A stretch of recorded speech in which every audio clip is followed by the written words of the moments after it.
રાજકોટ જિલ્લાના ઉપલેટા અને આસપાસના ગ્રામ્ય વિસ્તારોમાં પેટ્રોલ તેમજ ડીઝલની ભારે અછત સર્જાતા સામાન્ય જનજીવન ખોરવાઈ ગયું છે।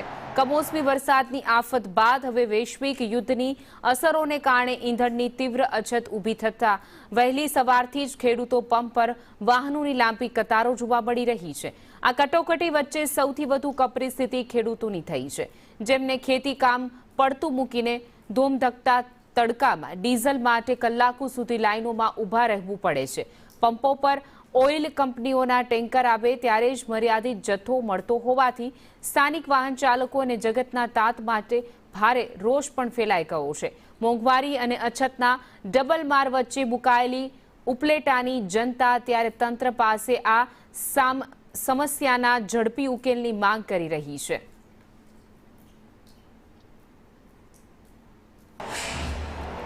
જે કે હવાના નહીં પડ્યા હોય અહીં નહીં ભૂકાન કર્યા એમનો પેટ્રોલ ડીઝલ કઈ નાખી નથી દેતા। અમારા રોજી રોટી આકવી એમ આમને મને દુઃખ એમને દુઃખી કરવા રાતો રાત પેટ્રોલ ને ટાંકા ના તેલ ને બધું ભરી દે છે। વાહન લઈને આવી તો અમને હવાને એમને ઉભા થઈ અમે એને આમું તો જોવું જોઈએ કે ના એને અત્યારે ભાવ વધારો થશે। ભાવ વધારો 2-3 ફેરે કરી નાખ્યો। ભાવ વધારો ભર્યો પણ અમારા અમુક ના વાહન માથે રોજી રોટી હોય તો કરવું શું અમારે?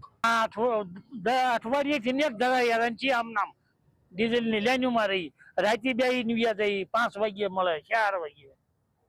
શું તમારી માંગણી છે? અમારી માંગણી આ ડીઝલ આપે તો અમારે હાલ્યા કરે ધંધો અમારો।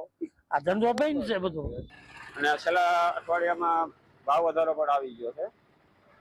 કેવી વાહન વ્યવહારમાં કેવી તકલીફ પડે છે? એટલે વાંચવામાં તો બહુ એની વાત મૂકી દેવાની, એકદમ તકલીફ પડે છે।